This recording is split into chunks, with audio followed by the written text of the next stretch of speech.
지금 예배 모범을 우리가 지금 공부하기 시작했는데 오늘까지 2단원까지는 서론이에요. 서론. 그 예배 모범 자체를 배운다기보다 그 예배에 관련된 이제 그 사전 지식을 배우는 것이죠. 그래서 오늘은 이제 두 번째 시간으로 예배의 요소와 역사적 변천이라는 주제로 예배에 대해 생각해 보도록 하겠습니다. 우리가 예배를 공부하고 예배에 대해 생각할 때 우리가 이것을 좀 생각해야 될 것 같아요. 그러니까 예배는 우리가 하나님께 나아가는 것이잖아요. 하나님께 나아가는 것은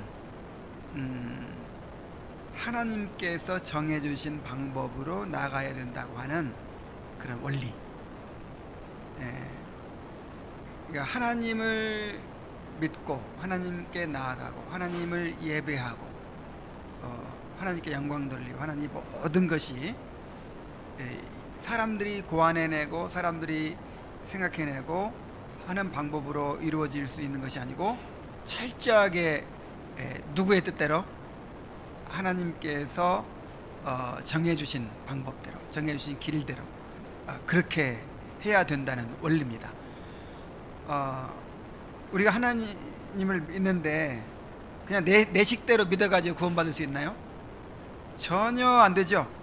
하나님께서 어떻게 구원의 길을 제시하셨는지 예수 그리스도를 통해 우리에게 제시해 주신 구원의 방법, 구원의 길, 그거를 정확하게 알고 그대로 믿어야 올바른 믿음이 돼요. 아무리 믿음이 충만해도 내 식대로 믿는 믿음은 절대로 믿음이 될 수 없어요. 근데 그것과 똑같이 예배도 마찬가지예요. 예배도 내가 그냥 정성만 드리면 되는 게 아니고 내가 정말 멋지게 뭔가 고안해서 드리면 되는 게 아니고 하나님께서 그 예배의 방법도 정해주셨다는 거예요. 이것이 왜 그렇게 중요하냐면 우리가 오직 예수 그리스도를 통해서만 구원받을 수 있기 때문이고 또 그 예수 그리스도를 통해 나타난 하나님의 형상은 절대로 우리가 만들어내거나 해서는 안 되는 것이기 때문입니다. 예수 그리스도가 온전한 하나님의 형상이기 때문에 예수 그리스도를 통해서만 하나님께 나아가고 하나님을 예배하고 그렇게 할 수 있어요. 그래서 이거는 십계명의 제2계명과도 연관이 됩니다. 1계명이 뭡니까? 오직 하나님께만 예배하라 그거잖아요. 오직 하나님께만 예배하라. 2계명은 오직 하나님께서 정해주신 방법대로만 예배하라 그거예요. 형상을 만들지 말라는 거는 우리 식대로 내 식대로 하나님 믿지 말아라, 내 식대로 하나님 예배하지 말아라 그 뜻이에요. 요게 근본적인 원리입니다. 이제 오늘날 이제 큰 교회들 예배를 보면요, 야 정말 어떻게 예배가 이렇게까지 변질될 수 있는가? 완전히 그냥 인간을 위한 콘서트예요. 정말. 야 어떻게 이렇게, 근데 사고가 이런 하나님을 예배하는 것은 오직 하나님 정해진 방법대로 해야 된다, 요게 무너져 버리니까 그 사람들한테는 전혀 이게 이상하지 않은 거예요. 오히려 앞서가는 교회예요. 이야 이 교회는 정말 앞서가네, 와 발전했네, 이런 식이에요. 우리도 언제 이렇게 따라가지? 완전 이 생각이 달라요. 이 근본적인 생각이 정말 철저하게. 그 구약 시대 보세요. 가인과 아벨이 제사를 드렸는데 아벨이 정성껏 1년 내내 농사 지은 거 가지고 그냥 정성껏 드렸는데 하나님께서 안 받아버리시잖아요. 또 구약의 그 출애굽기 레위기에 성막을 짓는 방법, 그 다음에 제사를 드리는 방법 얼마나 세세하게 이렇게 가르쳐 주고 계십니까? 조금만 틀리면 어떻게 돼요? 야, 그 불 어느 불로 면 어때? 그냥 불 붙이는 거 아무 불이나 그냥 다 어차피 태워 드리는 거. 근데 제단에서 나온 불로만 꼭 해야 된다는 거예요. 그리고 다른 불로 제사 드렸다가 어떻게 됐어요? 죽었어요. 그러니까 철저하게, 정말 얼마나 철저하게 하나님의 방법대로, 하나님의 뜻대로 해야 되는지를 알죠. 만약 그게 무너져 버리면요, 그야말로 그냥 이 본물이 터진 것처럼 이제 이 우상 공장인 인간의 그 마음에서 이제 온갖 것들이 다 나오거든요. 온갖 것들이. 정말 그래서 가끔 이렇게 이제 유튜브 같은 데에서 이렇게 이제 다른 큰 교회들 예배가 다 이제 나오거든요. 이게 보면 와, 막 보기에도 막 민망하고 막 아이고 그냥 몸둘 바를 모를 정도로 그렇게 예배가 오늘날 막 진행되어 가고 있어요. 정말 이런 시대에 정말 성경적인 원리대로 이렇게 예배를 드리는 것이 얼마나 중요한지 모릅니다. 우리가 올바른 교리만 잘 믿으면 되지, 예배는 어떤 방식으로 드리니 무슨 상관이 있어. 이제 이런 거는 정말 이 교회사를 몰라서 그렇고 그 신앙의 원리를 몰라서 그래요. 이 종교개혁사를 보면은 사실 교리 때문에 그렇게 많이 싸우지 않았어요. 예배 때문에, 예배를 어떻게 드리느냐, 또 교회의 모습을 어떻게 이루어가느냐, 질서를 어떻게 이루어가느냐, 요것 때문에 목숨 걸고 그렇게 싸웠지. 그래서 정말 우리 이 웨스트민스터 신앙고백서에 이렇게 구현된 예배와 교회 질서는 정말 우리 믿음의 선조들이 목숨 걸고 수없이 순교당하고 그렇게 해가지고 이렇게 이루어낸 거예요. 만들어 놓은 거예요. 근데 이거를 이제 헌식처럼 버려버리고 그냥 오늘날 유행하는 대로 그렇게 자기들 마음대로 그렇게 예배를 만들어서 하나님께 예배 드린다고 그렇게 하고 있어요. 정말 이 시대에 바른 예배를 드리는 교회가 되어야 할 줄로 믿습니다. 요한복음 4장 23절에 하나님께서 영과 진리로 참되게 하나님을 예배하는 자들을 찾으시느니라 그랬어요. 정말 세상이 어떻게 흘러가든지 정말 하나님을 참되게 예배하는 작은 무리가 정말 우리가 되어야 할 줄로 믿습니다. 그러니까 옛날 이스라엘 백성들이 그러니까 이스라엘 백성의 그 종교 상황을 어떻게 이해를 하셔야 되냐면 그러니까 하나님을 믿지 않고 뭐 다른 종교를 받아들였다 이런 식으로 생각하면 안 돼요. 그러니까 하나님은 그대로 섬기는 거예요. 하나님은 그대로 섬기는데 이제 다른 종교의 요소들을 혼합시킨 거죠. 그러니까 좀 심하게 말하면요, 오늘날 그 대형 교회의 상황들, 요게 이스라엘 상황이에요. 그냥 하나님은 섬긴다고 섬기는데 다 자기 방식대로 섬기고 다 우상을 만들어 섬기고 이렇게 하는 거죠. 그리고 이스라엘이 극도로 타락했을 때도 선지자들이 없었던 것이 아니고 성전 예배가 그쳐진 적이 한 번도 없어요. 오늘날과 똑같은 거죠. 정말 하나님은 하나님을 참되게 예배하는 자들을 찾으십니다. 정말 우리가 그런 참된 예배를 잘 지켜가야 되는 것이죠. 오늘 그 시편 찬송도 너무 좋고 참 우리가 이렇게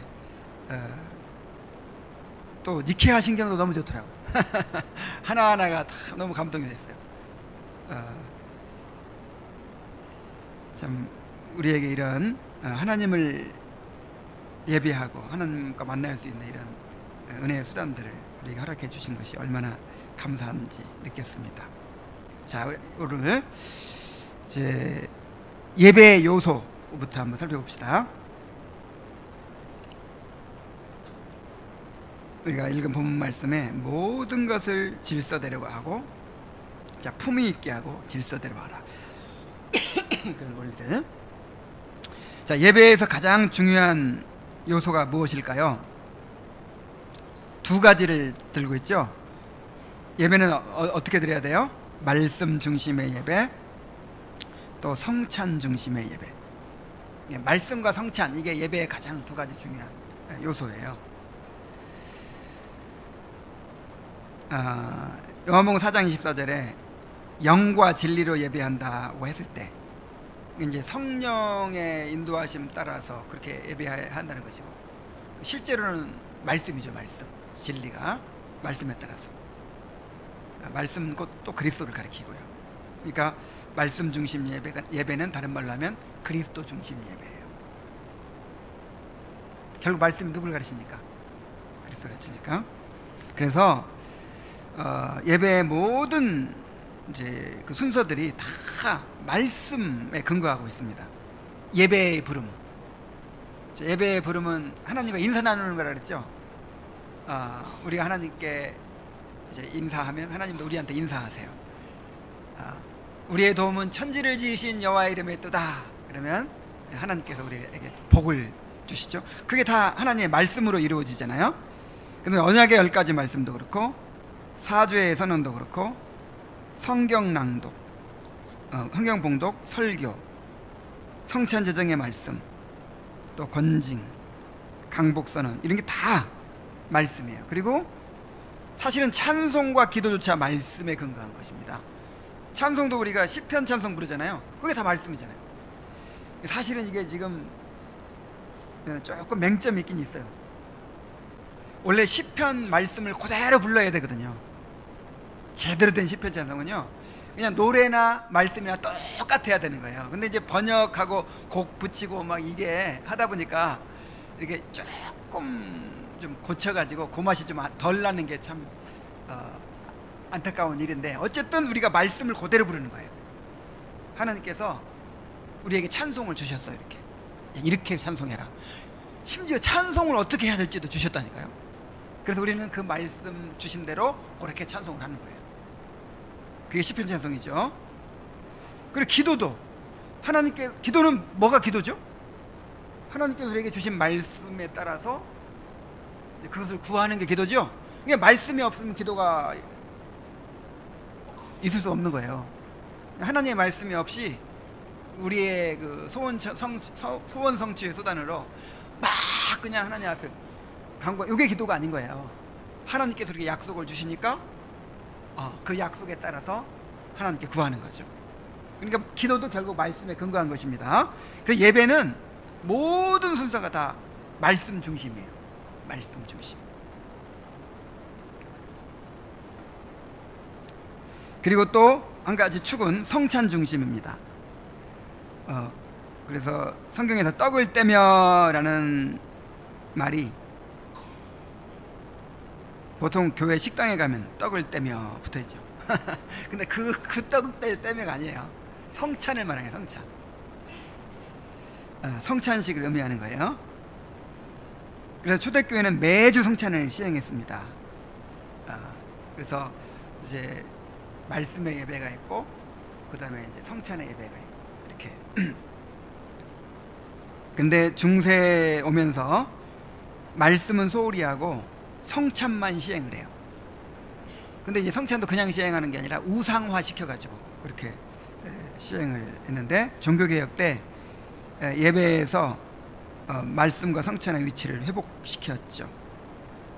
그런데 또 지나치게 그 천주교의 의식 중심에 그 성찬을 우상화 시켜가지고 그냥 뭐가 뭔지도 모르고 그렇게 진행하는 그런 것을 배척하다 보니까 아예 그냥 성찬을 소홀히 하게 돼버렸어요. 그래가지고 성찬을 매주 했었는데, 초대교회는 매주 했는데 1년에 2번, 1년에 4번 이런 식으로 이제 거의 형식적으로 그냥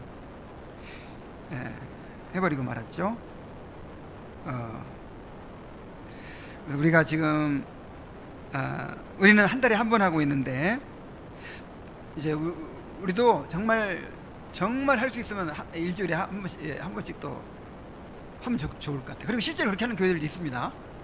일주일에 한 번씩 하는 개혁교회들도 있어요. 근데 또 이제 그렇게 하다 보니까 어떤 단점이 발견되냐면, 여러분, 우리도 이제야 지금 조금 성찬을 통해 은혜를 받고 있죠.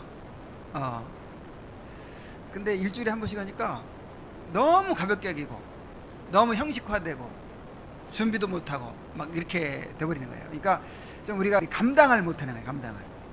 그래서 한 달에 한 번 정도가 적당하다 이렇게 지금 생각하고 그렇게 하고 있습니다. 만약에 우리 성도들이 우리 성찬 일주일에 한 번씩 합시다 막 그렇게 요구하는 분들이 많고 그렇게 성찬을 기대하고 막 그러면 일주일에 한 번씩 할 수도 있어요. 근데 아직까지는 이제 한 달에 한 번씩 합니다. 자, 예배 순서를 보겠습니다. 자, 예배의 순서가 왜 필요하죠? 하나님은 무질서의 하나님이 아니요 오직 화평의 하나님이시라. 모든 것을 품위 있게 하고 질서 있게 하라 그랬죠. 하나님은 질서의 하나님이십니다. 야, 참 삼위일체 하나님도 동등하신 분인데 질서가 있어요. 질서. 하나님, 성부 하나님이 대표하시고 그 다음에 성자 하나님을 보내시고 또 성자 하나님은 성령을 통해서 모든 일을 이루시고 이렇게 질서가 있어요. 그래서 예배도 그 삼위일체 하나님의 그 질서의 하나님을 이렇게 반영을 해야 돼요. 막 그냥 사람들의 그 감정에 따라서 막 그렇게 하면 안 되고요. 질서 있게, 품위 있게 그렇게 진행이 돼야 합니다. 그래서 예배에서의 일정한 형식과 질서를 뭐라고 해요? 예전이라고 합니다. 그 예배 순서, 뭔가 그 신학에 따라서 어떤 성경의 원리에 따라서 예배 순서를 질서 있게 딱 배열하는 것을 예전이라고 합니다. 자, 그런데 이런 예배 순서는 어떻게 배치를 합니까? 두 가지 원리에 따라 배치를 해요. 하나는 대화의 원리. 하나님께서 우리에게 말씀하시고 또 우리가 하나님께 응답하고 이런 수직 구조라고 그랬죠. 그 예배에서는 수평적인 교제가 있어요, 없어요? 없어요. 예배에서는 하나님께 예배하는 것이기 때문에 수평적으로 서로에게 권면하고 이런 건 없어요. 그래서 그 찬송 중에서도 막 그렇게 서로를 권면하고 이런 식의 찬송은 가능하면 빼고 하나님께 올려드리는 찬송을, 기도하는 찬송, 이런 찬송을 이제 예배 때는 사용해야 되는 것이죠. 그래서 항상 이 수직구조라는 사실, 우리가 올라가고 하나님께서 내려오시고 이렇게 올라가고 내려오고 수직구조라는 사실을 기억하시기 바랍니다. 그 다음에 이 예배를 통해서 뭐가 드러나도록? 복음이 드러나도록. 그래서 하나님과 또 그의 백성의 그 언약적인 만남이에요. 언약적인 만남. 하나님께서 우리의 죄를 용서해 주시고 우리에게 은혜를 내려주시고 또 우리가 그 은혜에 반응하여 우리 자신을 하나님께 드리고 하는 이런 내용이 드러나도록 예배를 이제 배치하는 거죠. 그래서 예배 순서의 모범적인 구성을 어떻게 해야 되겠습니까? 개혁교회는 예배 모범이라는 것을 통해서 예배 순서에 있어서요 일정한 틀을 유지하되 로마 카톨릭의 예전이나 성공회의 공동기도서처럼 세미한 부분까지 일치성을 요구하지는 않았습니다. 예배 모범은 예배에 관한 최소한의 요소를 규정한 것이지 예배의 순서를 구체적으로 규정한 것은 아니죠. 예배는 언약의 당사자들 간의 대화이기 때문에 획일적으로 딱 규정해 놓고 이렇게 하면 안 된다 이럴 수가 없어요. 언약 당사자들의 자발적인 반응과 성실함이 예배에 반영되어야 하기에 성경의 원리에 저촉되지 않는다면 예배 순서에 대해서 자유를 누릴 수가 있습니다. 그러니까 그 교회 사정에 따라서 또 상황에 따라서 조금씩 다를 수가 있겠죠. 그러므로 각 교회에서는 예배의 모범적인 순서에 기초해서 교회의 형편과 여러 가지를 고려하여 지혜롭게 예배의 순서를 짜는 것이 바람직합니다. 예를 들자면 칼빈이 맨 처음에 제안한 순서는 이런 식으로 되어 있어요. 기원은 뭐 예배의 부름과 비슷한 걸 거예요. 원래 우리의 도움은 천지를 지으신 여호와에게서로다. 여호와 이름에 있도다. 이렇게 시작하는 것이 칼빈에게서부터 시작됐어요. 그 다음에 영광송, 죄의 고백, 여기는 십계명이 포함되고, 또 사죄에서는 시편, 찬송, 거룩송, 성경명도, 설교, 가난한 자들을 위한 헌금, 중보기도, 뭐 주기도문, 사도신경, 시편, 이런 식으로 이제 그 처음에 만들어진 예배 순서에 보면은 헌금이 꼭 무슨 헌금이에요? 가난한 자들을, 왜 이런 가난한 자들을 위한 헌금이라고 했을까요? 그때는 다 세금처럼 모든 국민이 다 이제 11조를 내는 거죠. 다. 그러니까 이제 이미 다 뜯어갔어. 그러니까 이제 예배 때는 이제 가난한 자들을 위한 연보를 이렇게 하는 것이죠. 근데 우리는 헌금에 국가에서 목사 월급 안 주죠. 국가에서 예배당 월세 안 내주죠. 근데 그 당시에는 다 국가에서 다 이렇게 하니까 가난한 자들을 위한 헌금은 필요했지만, 지금 우리는 다 포함되어 있어요. 우리 헌금 내 가지고 목사 생활비 줘야 되고, 교회당 월세 내야 되고, 또 구제도 사용해야 되고, 점심 때 밥도 먹어야 되고. 그러니까 그 모든 걸 충당하기 위해서 이제 우리가 11조를 우리가 드리죠. 자, 예배의 역사적 변천을 보겠습니다. 자, 구약 시대에는 족장 시대까지만 해도 가는 곳마다 제단을 쌓고 여호와의 이름을 불렀습니다. 그러니까 이 족장들은 왕이요 선지자요 제사장이에요. 그때는 아직 이제 분화가 되지 않았죠. 그래서 아브라함 하면요, 우리가 왕이자 선지자의 제사장이라고 생각을 해야 돼요. 다 그 세 가지 노릇을 다 한 거예요. 근데 이제 출애굽 이후부터는 그게 분화되기 시작합니다. 제사장 따로 생기고 선지자가 따로 생기고 그렇게 시작하죠. 그래서 이제 성막에서 그리스도의 구속을 예표하는 제사를 드리게 됩니다. 제사를 통해서 예배를 드리게 됩니다. 그런데 이제 바벨론 포로기 이후에는, 자, 성전이 파괴돼 버렸죠. 성전이 파괴돼 버리고, 그 다음에 사람들이 포로로 잡혀가 버렸죠. 성전이 없는 거예요. 한 70년간은 최소한 성전이라는 게 없어요. 그리고 사람들이 바벨론의 포로로 잡혀갔어요. 그래서 어떻게 예배를 드리죠? 그래서 그때부터 회당이라는 게 생겼어요. 회당. 이제 뭐 성전까지 갈 수도 없고 아예 성전이 없고 하니까 이제 자기들이 그 바벨론에 흩어진 무리들이, 잡혀간 무리들이 이제 그 회당을 만들어 놓고 그 회당 중심으로 공동체를 이룬 것이죠. 그러니까 매주 안식일 날 모여서 예배를 드렸어요. 그 예배가 어떤 식으로 진행됐냐면, 맨 처음에 찬송을 하고, 이 찬송이 시편을 부르는 거죠. 시편을 부르고, 그 다음에 이 슈에마를 낭독했어요. 슈에마라는 게 예를 들어서 신명 6장 4절 9절, 이스라엘아 하나님은 유일한 하나님이시니 마음을 다하고 뜻을 다하고 힘을 다하여 주 너희 하나님을 사랑하라, 뭐 이런 이제 말씀들, 그리고 내 자녀를 가르쳐라, 뭐 이런 내용 있잖아요. 요게 일종의 신앙 고백처럼 그 이제 예배 때마다 낭독을 하는 거죠. 고백을 하는 거죠. 낭독을 하는 거죠. 그리고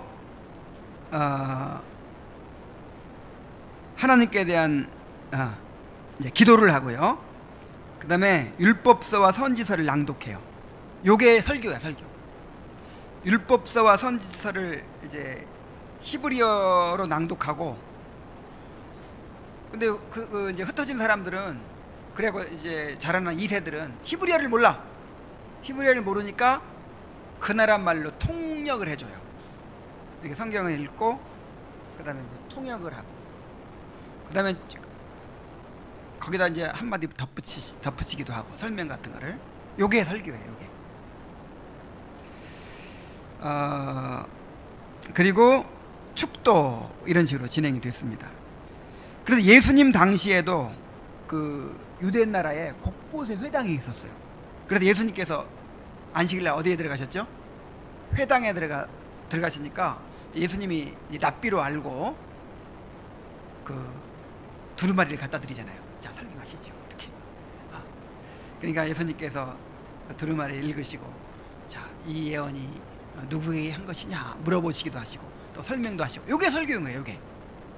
그래서 이걸 통해서 볼 때 그 예수님께서 회당 예배를 부정하지 않으시고, 그러니까 인정하신 거죠. 거기에 참여도 하시고 거기서 말씀도 전하셨으니까. 그리고 중요한 거는 이러한 회당 예배가 신약의 예배에 영향을 미쳤다는 거예요. 비슷하죠? 구약의 제사도 아니고,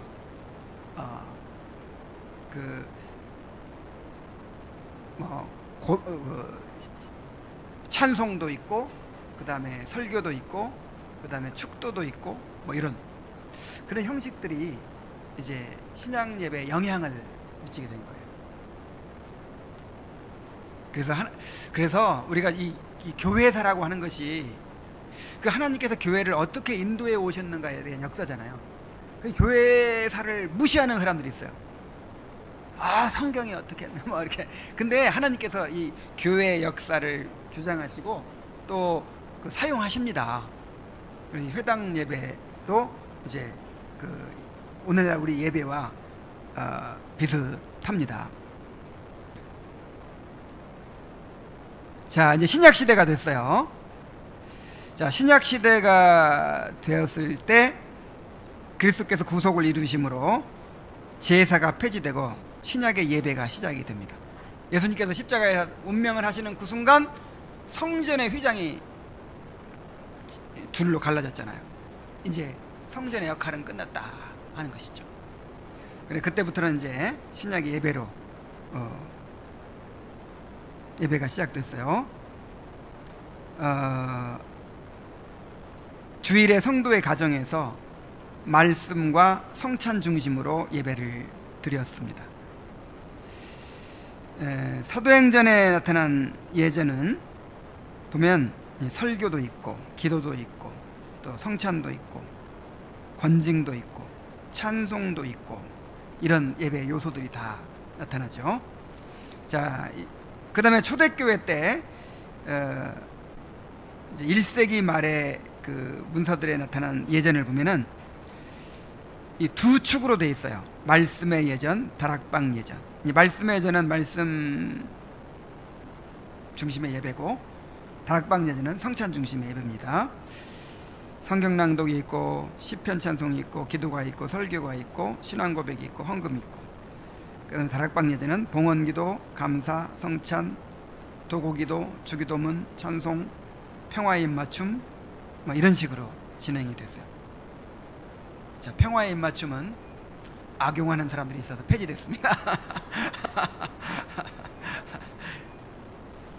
그러니까 거룩한 입맞춤으로 서로 인사하라. 이게 이제 그 당시 문화가 이렇게 입맞춤으로 인사하는 문화잖아요. 그래서 그것을 교회의 하나의 어떤 그 순서로 이제 처음에는 진행을 했다고 해요. 다 끝나고 나서 자, 우리 평화의 입맞춤으로 인사합시다. 이렇게.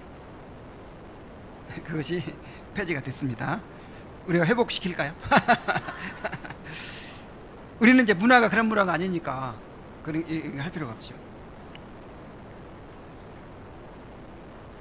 자, 이걸 보면은 점차 신조 낭독이 예배 순서에 들어가게 돼요.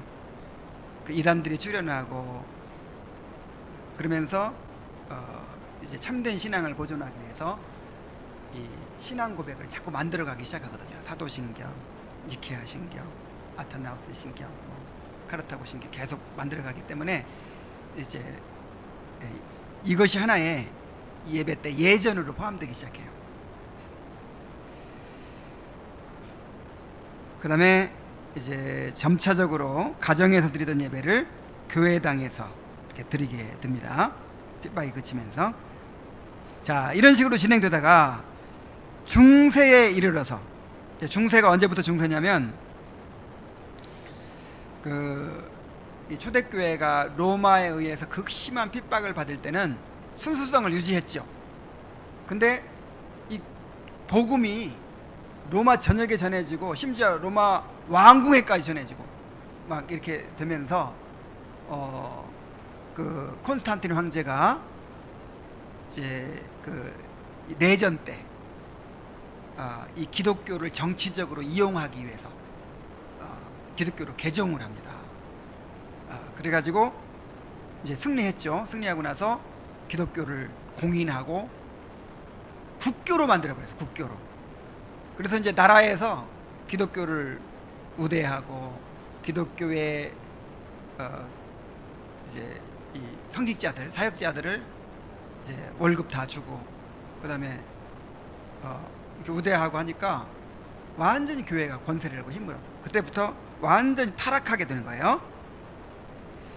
그래서 그 초대교회가 로마의 권력과 결탁해서 세속화되고 타락하게 된 결과 천주교가 나온 거죠. 천주교. 그게 이제 중세 로마 가톨릭입니다. 그때부터 중세라고 해요. 한 5세기, 6세기쯤. 점차 말씀이 약화됩니다. 말씀이. 그래서 그 종교개혁 당시에 이 로마 가톨릭에서는 그 당시에는 전부 로마 가톨릭밖에 없으니까 이제 가톨릭이라는 것이 보편교회라는 뜻이 보편적이라는 뜻이잖아요. 가톨릭 처치하면 보편교회. 그게 나쁜 말이 아닌 거예요. 우리가 지금 보편교회에 속해 있잖아요. 근데 그 당시에는 보편교회가 뭐밖에 없어요. 그 천주교밖에 없으니까 그냥 그 당시 교회는 설교가 없어요. 설교가 없어져 버렸어. 그러니까 완전히 설교할 줄 아는 성직자도 없어요. 그리고 대신 뭐가 있어요? 성찬만 있는데 성찬이 또 우상화됐어. 그래서 그 화채살, 그 떡은 진짜 예수님의 살이 되고 포도주는 진짜 예수님의 피로 변한다. 모양은 안 변한 것 같지만 실제로는 변했다. 그리고 실제로 예수님 살 실제 피라고 하니까 이걸 함부로 하면 되겠어요, 안 되겠어요? 그래서 이제 떡을 줄 때 절하고 무릎 꿇고 절하고 예수님이니까 먹고 만약에 그 예수님의 피인데 그거를 좀이라도 흘리면 어떡해요? 떡은 떨어뜨리면 주워 먹으면 되지만 만약에 포도주는 흘렸을 때 주워 담을 수가 없죠. 그래서 안 되겠다. 예수님의 피를 함부로. 그래가지고 피를 안 줘. 잔을 안 줘요. 그냥 그 신부가 대표로 혼자만 마셔. 그리고 일반 신도들은 떡도 그게 뭡니까? 그 동그랗게 해가지고 입에 그냥 살 녹아버리는 거. 그거 하나 입에다 쏙 놔주고 요거 외에는 없어요. 자, 그래서 그것이 이제 예배의 전부가 된 거죠. 그래서 예배도 뭐라고 부르냐면 미사는 제사라는 뜻입니다. 제사. 그래서 예배가 뭐가 되고 그래서 다시 아니 제사가 폐지되고 이제 신약에 예배를 드리게 됐는데 다시 뭐로 돌아갔어요? 제사로 돌아가. 그리고 그 예배를 인도하는 사람을 뭐라고 불러요? 사제가 제사장이란 말이에요. 사실 제사장이 제사를 드려요. 그래서 천주교의 교리는 뭐냐면 그 미사 때마다 예수님이 다시 한번 이렇게 자기를 내어주신다는 거예요. 십자가에 돌아가신다는 거죠. 그 예수님의 희생이 반복되는 거예요. 계속. 이거는 예수님의 구속의 그 희생에 대한 엄청난 모독이에요. 왜 그렇죠? 예수님은 한 번으로 완전히 이루셨어요. 근데 그게 부족해가지고 또 죽어야 돼. 계속해서 또 자기를 또 드려야 되고 또 드려야 돼. 이건요 엄청난 모독이죠. 그래서 이 종교개혁 당시 이 천주교 안에는 설교가 전혀 없는 거예요. 전혀 설교가. 그리고 예배 인도조차도 라틴어로 샬라 해버리고 일본 사람은 알아듣지도 못하고. 그래서 이제 그 성직자들이 할 수 있는 게 그 예배 때 뭐 이렇게 이제 순서 진행하면서 뭐 합니다. 뭐 어쩌고 저쩌고 하나 할 때 그 라틴어 그거만 한 단어씩만 외워가지고 그거만 그냥 이렇게 하면 그게 성직자 노릇 하는 거예요. 설교할 줄도 모르고. 그리고 오히려 설교는 누가 했냐면 이제 이 탁발 승려들, 이렇게 이제 수도사들, 이런 사람들이 좀 깨어 있는 사람들, 이런 사람들이 우리가 뭐 말씀을 이렇게 실천해야 됩니다, 뭐 어떻게 살아야 됩니다, 이렇게 이제 전하는 게 그게 설교였어요. 그래서 설교가 막 그리운 사람들은 이제 거기에 몰려가 듣는 거예요.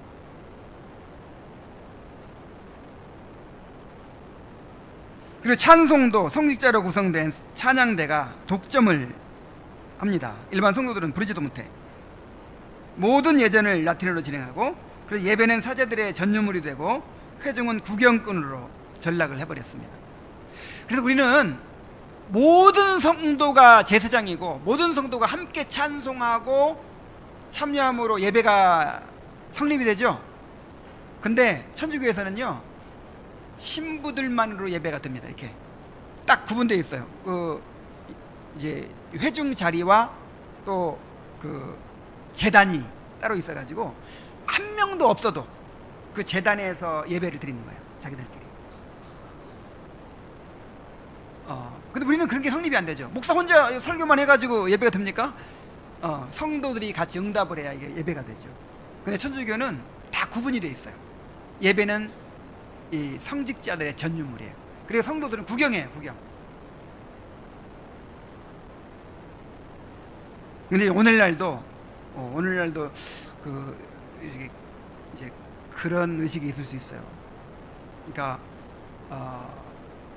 찬양대가 찬양 멋지게 하고 목사가 멋진 설교를 하고 그다음에 영상으로 그냥 사람들의 눈길을 끌고 강단에는 그냥 아름다운 꽃으로 장식되고 하여간 뭔가 이 안에서 뭔가 그냥 멋진 그렇게 막 리허설까지야. 예배 리허설. 큰 교회들은 다 리허설합니다. 그리고 이제 성도들은 콘서트 보러 오고, 그래 감상해. 찬양대 감상하고, 그 다음에 설교 감상하고. 요거는 천주교에 대하고 비슷한 거죠. 정말 예배는 모든 사람들이 제사장이 돼가지고 참여하는 거예요. 목사는 그냥 이렇게 그 예배를 인도하는 것일 뿐이지 실제 누가 예배를 드려야 돼요? 제사장들이 예배를 드리는 것인데, 이렇게 이제 구경꾼으로 전락한 거죠. 그래서 종교개혁은 예배를 어떻게 회복시켰냐면, 자, 루터가 개혁의 선봉장이었죠. 하나님의 말씀이 설교되어야 한다. 아니 예배는 말씀이 중심이지 말씀이 없는 예배가 어딨냐. 그 다음에 예배는 제사가 아니다. 그 다음에 예배는 회중이 구경하는 시간이 아니다. 만인 제사장을 주장했죠. 그 다음에 예배는 자국어로 이루어져야 한다. 라틴어가 아니라 누구나 알아들을 수 있어야 한다. 우리는 너무 당연한 건데 그 당시에는 획기적인 거죠. 이거는 완전히 너무 놀라운 혁신이죠. 그 다음에 칼빈의 개혁. 이제 루터가 어느 정도 이렇게 이루어놓은 바탕에서 칼빈은 예배에 있어 설교의 중요성을 더욱 강조했어요. 하나님의 말씀의 설교는 곧 하나님의 말씀이다. 굉장히 설교의 위치를 굉장히 높였습니다. 그래서 그냥 강단조차도 엄청 높이 올려가지고 막 이렇게 우러러보고 할 수 있도록 그렇게 설교를 중요하게 하겠어요. 그 다음에 매주 성찬을 시행할 것을 주장했어요. 근데 이제 칼빈이 힘이 없기 때문에 그렇게 실천은 되지 못하고 1년에 뭐 4번, 그리고 칼빈 마음대로 할 수 있었을 때는 한 달에 1번 이 정도 이렇게 실시를 했어요. 그 다음에 시편 찬송을 회복했어요, 칼빈이. 자, 종교개혁이 강조한 예배의 특징을 전체적으로 보면 예배의 공적 개념을 확립했습니다. 이제 공적 개념이라는 게 뭐예요? 예배가 뭐예요? 예배가 하나님과 그의 백성의 만남이죠. 백성 한두 사람만 만나면 돼요? 그 구약 시대에 보세요. 모든 백성이 하나님 앞에 나와서 하나님과 언약적인 만남을 가지잖아요. 그래서 공예배라고 하는 것은 모든 성도가 한 자리에 함께 모여서 하나님과 만남을 가지는 것입니다. 그걸 공예배라고 하는 거예요. 근데 그 천주교의 미사는요, 매일매일 미사가 드려져요. 매일. 뭐 2사람이 오건 3사람이 오건 매일 미사가 진행돼요. 왜냐하면 자기들끼리만 해도 미사가 가능하니까.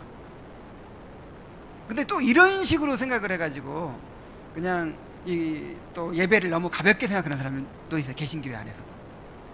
새벽에 5명 모여, 또 새벽 예배, 뭐 또 수요일날 한 3-4명 모였어도 수요 예배, 큰 예배, 작은 예배 해가지고 막 온갖 모였다 하면 예배라고 다 붙이고, 이것도 물론 이제 넓은 의미에서 보면 뭐 예배라고 할 수도 있을 수 있겠지만, 그러나 우리가 그 공예배라는 개념,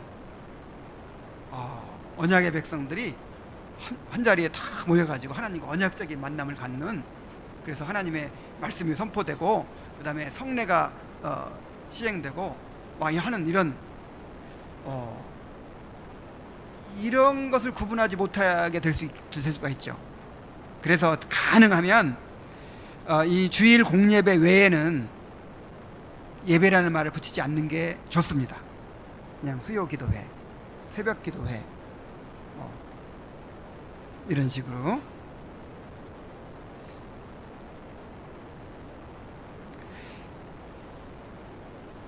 그래서 이제 공예배라고 하면, 그러니까 1부 예배, 2부 예배, 3부 예배 이런 게 바람직한 거예요, 하는 거예요?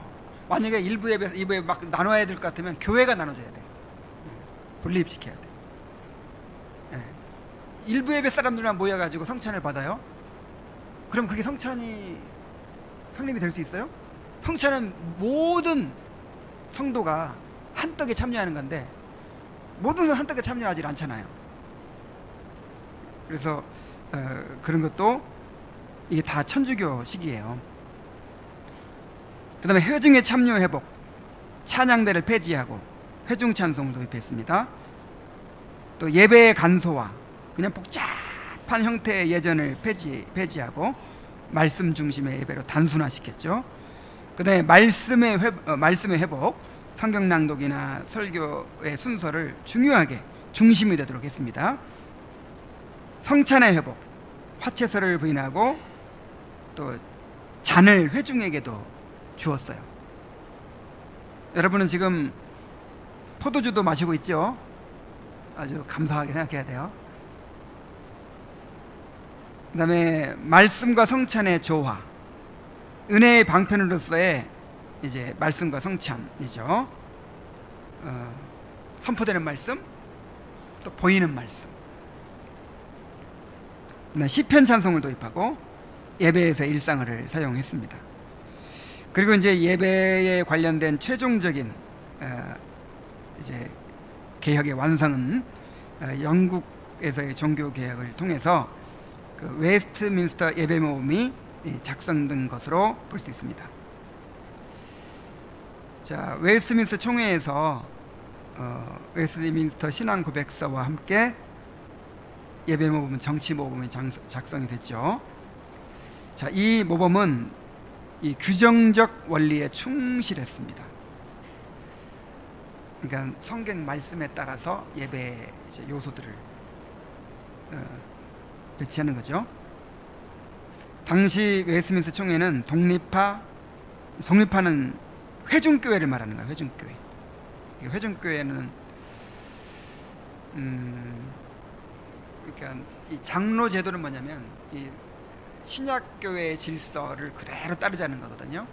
신약교회 보면은 장로의 회가 있고 그 장로회에서 안수받고 파송이 되고, 또 어떤 개교에 문제가 생기면 그 장로회 회에서 또 이렇게 이제 그 교회를 지도하고 하잖아요. 이 장로회가 뭐냐면 노회. 그래서 이런 질서가 있어요. 정치 질서. 근데 이제 이게 장로교회. 그 성경 그대로 하자는 게. 근데 이제 회중교회라는 건 뭐냐면 이 로마 카톨릭의 그 피라미드 조직에 너무 질려버린 거예요. 그 교황 한 사람이 완전히 권세를 틀어주고 그냥, 그러니까 부패할 수밖에 없죠. 거기에 너무 질려가지고 또 만약에 우리 위에 우리를 지도하는 누가 있으면 이제 신앙의 타락이 있을 수 있지 않겠나. 교권이 막 있고 유세를 떨치고 또 우리의 신앙 양심을 좌지우지할 수 있지 않겠나 해가지고 아예 개교회가 독립해서 이렇게 이제 정치를 해나가는 거, 요걸 회중정치라고 해요. 회중정치. 그래서 교리적으로는 개혁주의 신학을 따르지만 그 회중정치를 따르는 사람들이 이제 청교도 중에 있었어요. 그걸 청교도 중에서 회중파라고 하거든요. 이 가운데 존 오웬도 있고 조나단 에드워즈도 있고 뭐 존 버년도 침례교인이니까 회중파에 가까워요. 근데 이제 그건 불완전해요.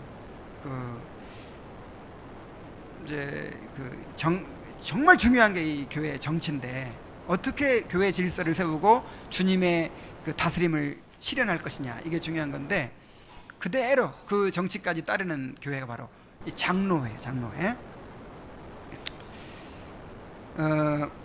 근데 당시 이제 스코틀랜드 대표가 7명이 와가지고 주도를 했죠.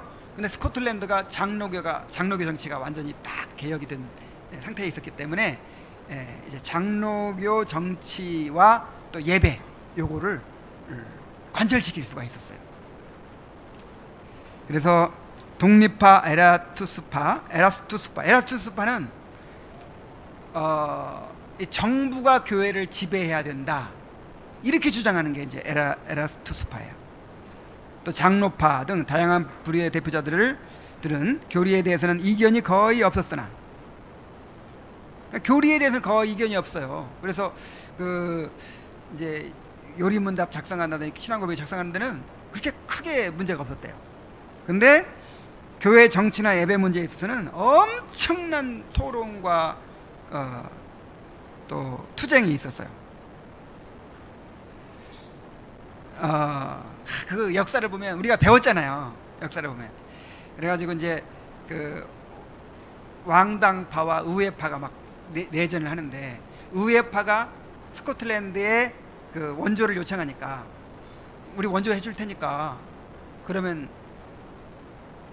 잉글랜드와 스코틀랜드와 웨일즈나 아일랜드까지 우리가 다 영국 전체가 그 예배와 정치 이런 거를 통일하자. 더 이상 분쟁이 없이. 그럼 좋다. 우리 원조 해주면 그렇게 우리가 새로운 신앙국사를 만들어서 그렇게 하자 하고 이제 이렇게 스코틀랜드에서 군대를 보내준 거잖아요. 그래가지고 왕당파가 완전히 승리하는 것처럼 보일 때는 이제 이쪽이 약해졌을 때는 이제 이 장로파가 힘을 못 쓰는 거죠. 근데 이걸 작성할 때 하나님께서 이제 이 스코틀랜드의 도움이 없이는 안 되도록 하는 그 상황을 만드셔가지고 이 웨스트민스터 신앙고백서가 정말 완전하게 쓰여지도록 역사하셨어요. 그래서 70회기 이상 토론을 거쳐서 작성되어서 신앙고백서에 첨부되었고 1645년에 공포가 되었습니다.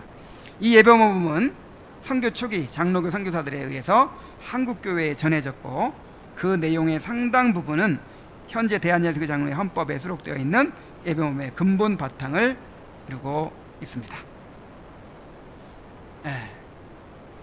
그래서 우리가 성경에서 그 원리를 찾고 그 다음에 이 교회 역사 속에서 어떻게 하나님께서 이 교회 질서와 그 예배를 또 이렇게 이루어 오셨는가, 이런 것들을 우리가 살피면서 정말 우리가 오늘날 바른 예배를 드릴 수 있는 그 근거를 마련해야 될 것입니다.